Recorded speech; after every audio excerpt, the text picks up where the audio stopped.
souvenez, je devais poser la canne. Hop. Je devais trouver une prise. Quand on connaît pas par cœur, je touche un petit peu. Hop. Qui sonne mieux. Clac, ok. Hop. Faut le vouloir, un calamar. Tout ça pour les remettre à l'eau aujourd'hui, ça se trouve. Mais bon, le plaisir, il est déjà là-dedans, dans la recherche. Il est surtout là-dedans. Et je vais me filer là-bas. J'arrive trop tard, mais bon, c'est pas grave.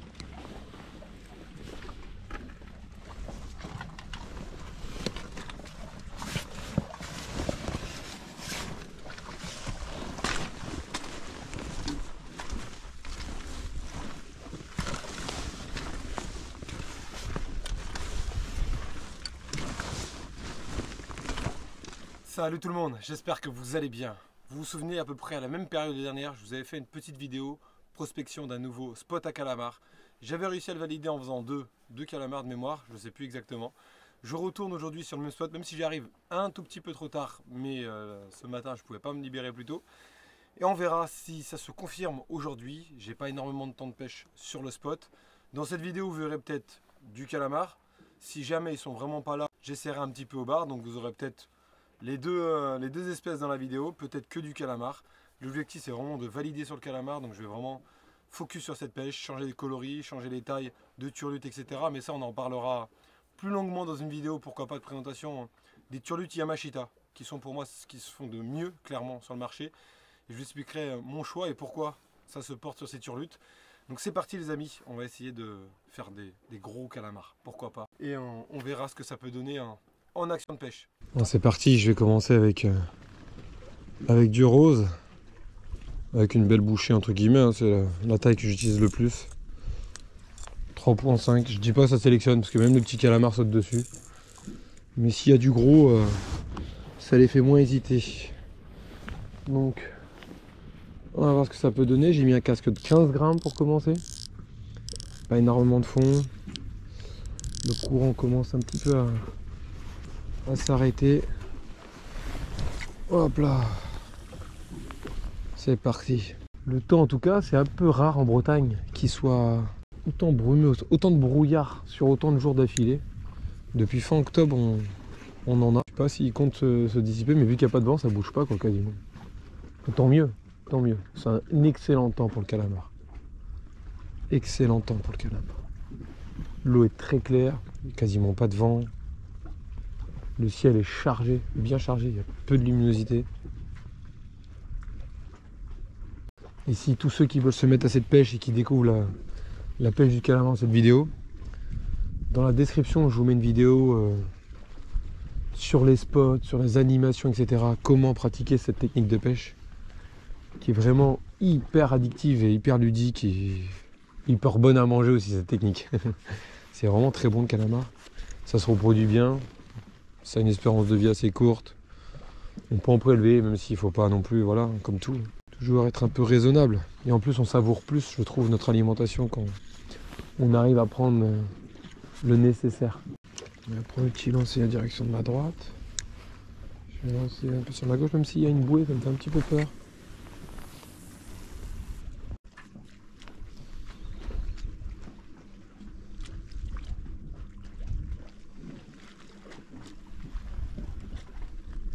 Le premier les amis. Et ça a l'air beau. Je suis venu pour des beaux.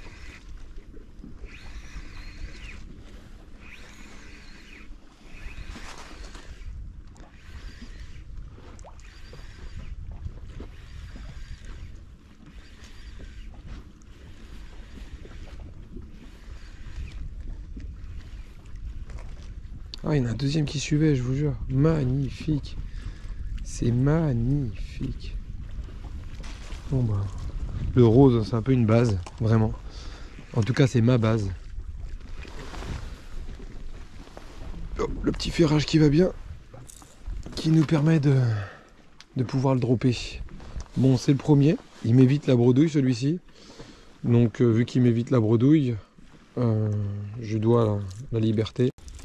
Allez, mon coco, je vais te relâcher un petit peu haut. C'est une release Super. Spot validé ou pas les amis? Deuxième lancée. Et j'étais pas au fond. En général quand je commence un spot, etc. Pour le calamar, si je veux de la sèche, je vais aller sur le fond, sur mon droit dégagé. Pour le calamar, je vais pas pêcher directement au fond. Ils sont parfois bien décollés du fond. Donc, et je pêche souvent quand même avec le modèle Eggy-O Search. Search, elles ont un rattle. Enfin un rattle. Elles ont des billes, un bon nombre de billes, juste bien comme il faut, qui permet d'avoir une fréquence que les calamars détectent. Et un prédateur qui se déplace pour une proie aura tendance beaucoup plus de chances de finir le boulot qu'un prédateur où des fois la proie passe juste à côté, quoi. Vous voyez, j'aime bien avoir ce côté proie, un prédateur qui se déplace vers la proie. Je trouve ça plus naturel.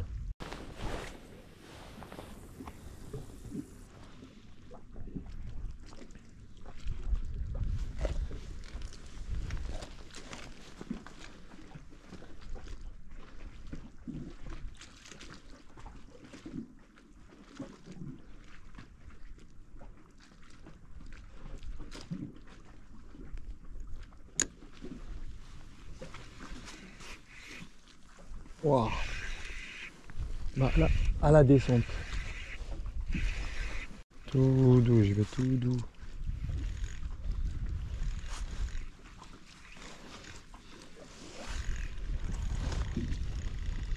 Allez, viens.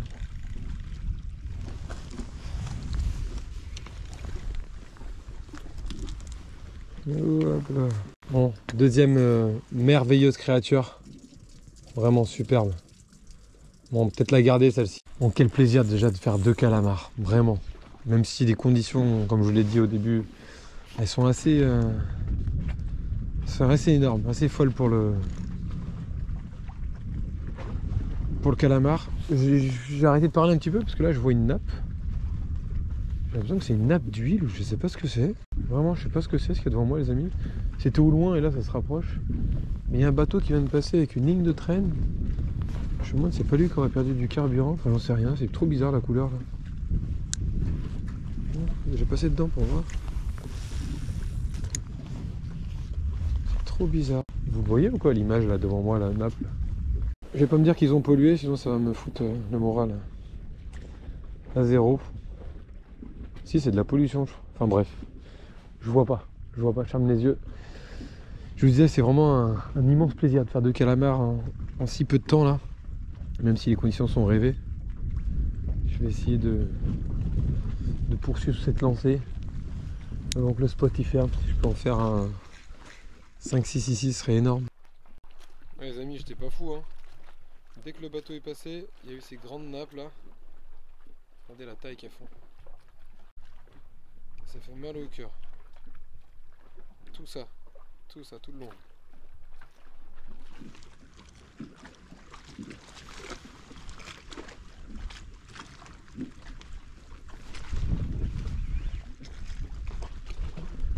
Super.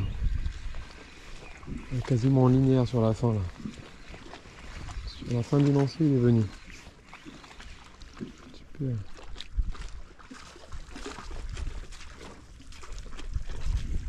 Il me donne une petite indication comme sur la pêche. Je vais essayer après en linéaire tout doux. Partir de plus creux, de plus profond. Et je vais voir si avant de changer de turbute, de coloris et tout, j'ai fait ça, on va voir. Bon bah le dernier il m'a pris en linéaire. Donc ça peut peut-être donner une indication. Tout simplement des fois une animation beaucoup plus simple que faire du dents de scie. Donc je vais essayer sur ces lancers là pour voir si ça peut le faire. Bon, aujourd'hui je vous filme pas trop le paysage parce que sincèrement on voit rien du tout. Vraiment c'est très bouché. Ça fait un côté un petit peu mystérieux, c'est très beau. Je suis pépère au pied d'une falaise. Je vais vous filmer après le mur qui est au-dessus de moi. D'ailleurs, il faudrait pas qu'il y ait un bout qui tombe. Voilà, c'était vraiment plus, je ramenais tout doucement au moulinet. Et j'ai vraiment senti une vraie attaque, quoi. Une vraie attaque. Donc on va voir si ça peut le faire comme ça.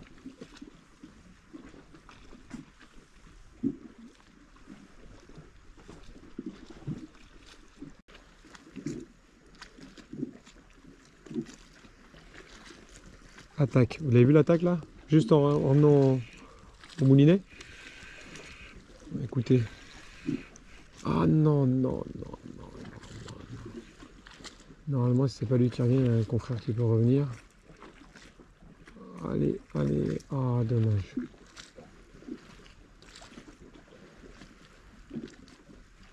J'ai peut-être oublié le petit ferrage. C'est rare que j'en décroche comme ça. Là.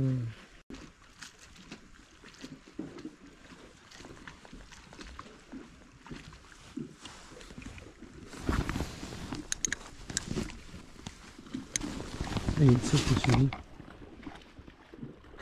Et je vais la faire juste pour vous la montrer. Regardez. Je vais essayer de la faire juste pour vous la montrer. Elle est où? Ok, elle est là. Bon. Je pense que j'ai suffisamment ferré.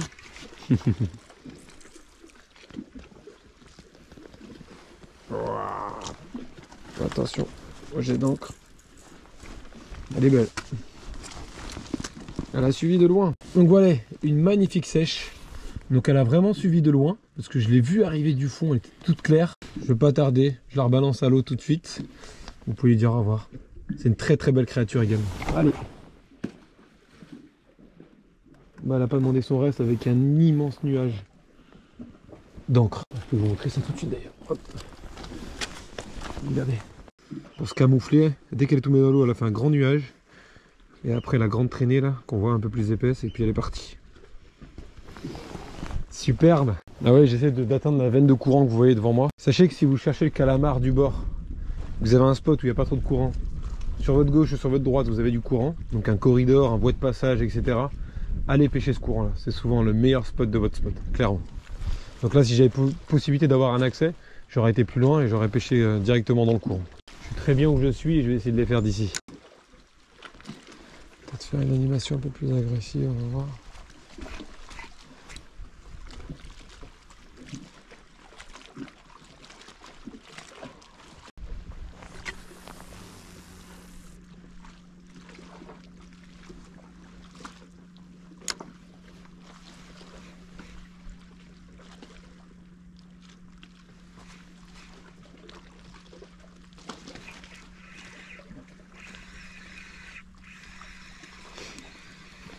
Truc de fou. C'est des petits poissons en surface qui m'ont trahi la présence des calamars. Ah ouais, j'ai décroché mais ils sont en train de chasser en fait. Juste devant, je vois des poissons en surface, des tout petits. Et ils sont chassés par les calamars. Voilà, là, je suis juste en dessous. Je pense que je vais descendre en taille de surlutte. Ça a l'air tout petit. Ils chassent en surface les coquins. Ah, ils se sont décalés un petit peu par là-bas. Oh la vitesse, il suit. Oh, il suivait. Il est venu, il a pris. Il est revenu, je vous jure, il a pris. Incroyable. Incroyable comme il se débat en plus. Incroyable. Oh. Incroyable la vitesse à laquelle il suivait la turlute. Oh, une fusée. Une fusée. Génial. Adaptation. Je passe en taille 2.5. Bon, malheureusement, j'ai pas tous les coloris que j'aimerais bien avoir. Mais ce coloris là, si je l'ai, c'est que c'est qui fonctionne. Avec ce temps là, de toute façon, ça fonctionne bien. Quand c'est bien pétant là. Celle-ci, elle est complètement phospho. Quasiment blanche. Les poissons que j'ai vu, enfin, les calamars que j'ai vu chasser en surface là, c'était à 30 mètres devant moi. Et je voyais l'eau qui commençait à frétiller. Ouais, là ça recommence un petit peu là. Je sais pas sur quoi ils sont. En tout cas ça n'avait pas l'air gros du tout. C'est pour ça que j'essaie de changer de taille. Je reste au même grammage parce que j'ai l'impression que j'étais bien en termes de vitesse de descente, de nage, etc. Ça peut aller très vite, hein. Vous l'avez vu là le dernier. Il a suivi à une vitesse mais. Et si jamais ça marche pas en anglo, je repasserai en rose, tant pis. Ils sont pas profonds du tout, hein. S'ils chassent en surface comme ça. Quand je vous dis que c'est des vrais prédateurs, c'est des vrais prédateurs, des vrais chasseurs.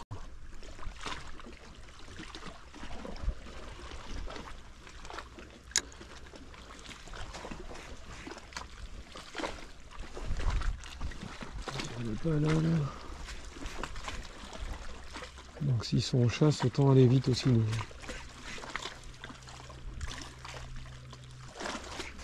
Ouah.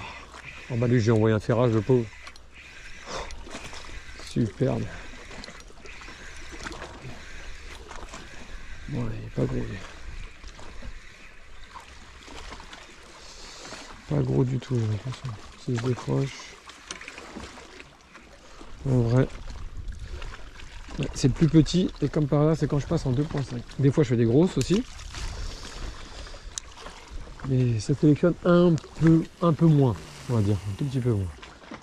Mais si ça fait que des petits, la petite turlute, j'en mets tout de suite une 3.5, quitte à avoir moins de touches. J'ai envoyé un ferrage à lui, le pauvre.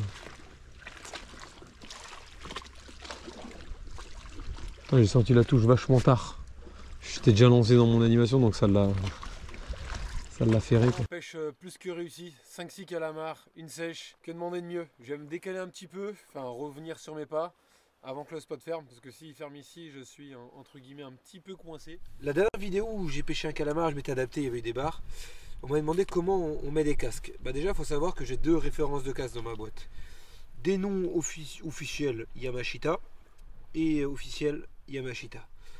Ceux-là, ils sont moins chers, ceux que vous voyez les gris. Cependant, cette ref que je n'arrive plus à trouver était très bonne, dans le sens où, je m'explique, lorsque je mettais la turlute dedans, c'était vraiment adapté. La turlute ne bouge quasiment pas, la graffe on la met juste ici, et la turlute est bien équilibrée, on a une bonne présentation dans l'eau. Cette référence, je ne sais même plus le nom non plus. Le problème c'est que l'ouverture elle est beaucoup trop grande, ça bouge, il y a la graffe qui arrive à rentrer dedans. Je trouve que c'est un peu du, entre guillemets, du n'importe quoi, entre guillemets. Donc pour pas avoir de mauvaise surprise, franchement, foncez sur les casques Yamashita qui sont adaptés pour ces turlutes. Pour les fixer, vous avez juste à l'enfiler. C'est livré évidemment avec un élastique et vous allez voir le système, ça tient vraiment hyper bien. On met ça à la plombée de la turlute, on passe le tout, on passe dans l'accroche juste ici et ça tient vraiment bien. Ils existent en différents coloris, différents grammages, 5, 10, 15, 20, 30, 40, 60 pour ceux qui pêchent en bateau. Et là, c'est quelque chose qui ne bouge pas. La turlute, elle est bien équilibrée, ça fait une belle présentation. On peut jouer sur le contraste de la couleur de la turlute avec le casque. Donc, si vous avez la bonne ref de ces plombs, soyez preneurs, ils sont vraiment bien aussi. 5, 10, 15 grammes, j'utilise moi beaucoup.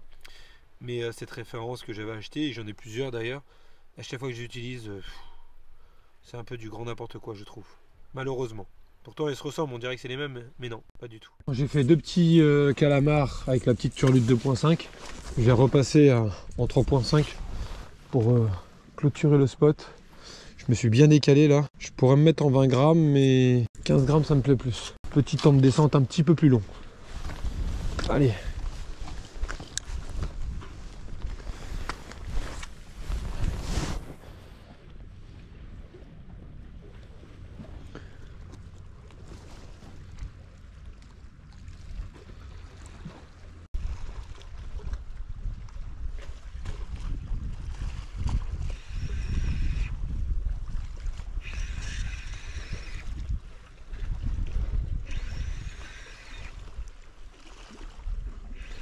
J'ai l'impression que c'est plus une sèche ça qu'un calamar.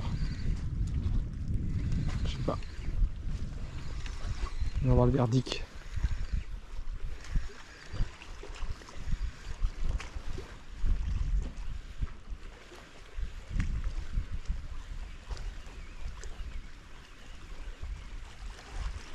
Eh bah oui.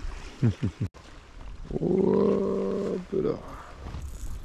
Elle ne crache pas d'encre, ne crache pas d'encre, ma belle, ne crache pas d'encre, je te rejette, je te rejette. Allez. Voilà, cracher de l'encre in extremis. In extremis.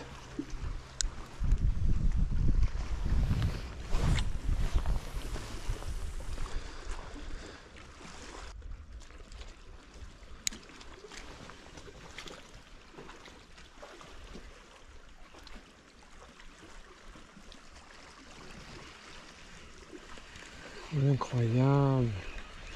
Linéaire encore. C'est fou, hein.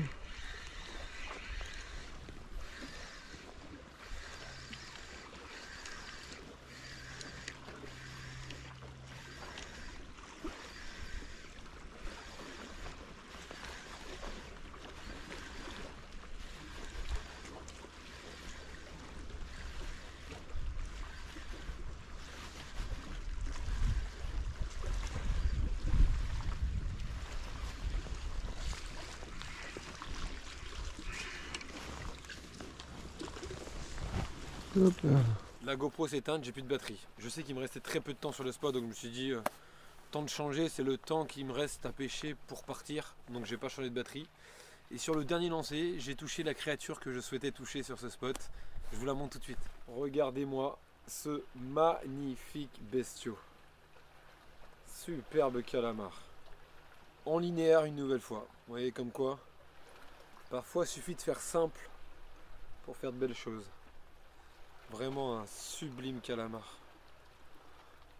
Malheureusement pour lui, je vais le prélever. Même si c'est pas forcément les meilleurs. Mais mes enfants adorent ça, ma femme aussi, moi aussi.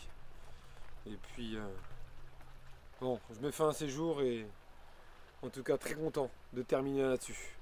Et je dois vraiment quitter le spot, sinon je suis coincé les amis. Génial, vraiment.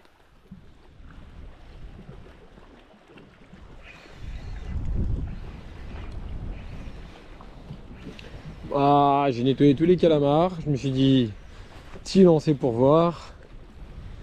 Et petit lancer pour voir. Ça fait calamar. Ouais, s'il se décroche, tant mieux. Sinon, je garde. Décroche-toi, décroche-toi, décroche-toi. Voilà. Moi, je te garde, mon petit. Désolé. Session prospection plus. Continue la prospection sur le spot. Très content d'avoir réussi à toucher autant de calamars et 2 ou 3 sèches aussi au passage. Donc vraiment une super pêche en peu de temps en plus. Et sur un spot que je ne maîtrise pas encore parfaitement, c'est que ma deuxième session dessus. Donc toujours peur de perdre une turlute, etc. Donc je vais pas systématiquement au fond. La nature m'a facilité la tâche parce que les calamars étaient entre guillemets actifs, donc pas au fond. Ils étaient vraiment dans la colonne d'eau et à un moment donné, vous avez vu, il y a je sais pas, peut-être pendant un quart d'heure, je les ai fait juste sous la surface parce que j'ai vu des petits poissons frétillés en surface et les calamars étaient dessus. Donc ils étaient à 1 mètre, 1 mètre 50, 2 mètres sous la surface je pense. Et je les ai fait juste sous la surface. J'ai tout fait avec une Yamashita en 3.5, un petit passage en 2.5, mais la majorité de la pêche a été faite en 3.5 sur une Yamashita Search. La Shore Launcher de chez Ilex, bras de levier important pour pouvoir décoller la turlute si jamais je suis sur le fond. Un peu de puissance pour grammer si je veux mettre en 20 grammes ou plus. Le moulinet Authority 3500, petite tresse en 12 centièmes, fluorocarbone Neox en 28 centièmes. C'est exactement le même combo que pour la pêche du bar. Il y a juste à enlever son leurre, à prendre une turlute avec ou sans casque, à 1 mètre, animé. C'est vraiment exactement pareil. Cependant, si vous avez plusieurs cannes, je l'ai déjà dit dans une vidéo, prenez la canne la plus souple. Ça va vous permettre d'éviter de décrocher des calamars si vous ne pêchez pas aussi souvent que moi et que vous avez par-ci par-là des petits moments. C'est dommage de perdre les 2, 3, 4 calamars que vous allez avoir au bout de la ligne. Je vous dis à très bientôt les amis. Merci beaucoup. Merci pour tout de me suivre. Et si des sessions calamars comme ça vous plaît, que ça change un peu du bar, n'hésitez pas à me le dire parce que moi c'est une pêche que j'adore. Vraiment, c'est addictif. C'est très plaisant, c'est très lent, c'est très calme. Ce que je la fais tout seul pour moi, c'est mon petit jardin secret. Ou sinon avec mes enfants qui adorent, ils adorent vraiment pêcher ça. Donc si de temps en temps ça vous dit que je vous emmène avec moi à pêcher le calamar, c'est avec un immense plaisir. Je vous dis à bientôt. Merci beaucoup, merci pour tout. Et à bientôt les amis. Ciao.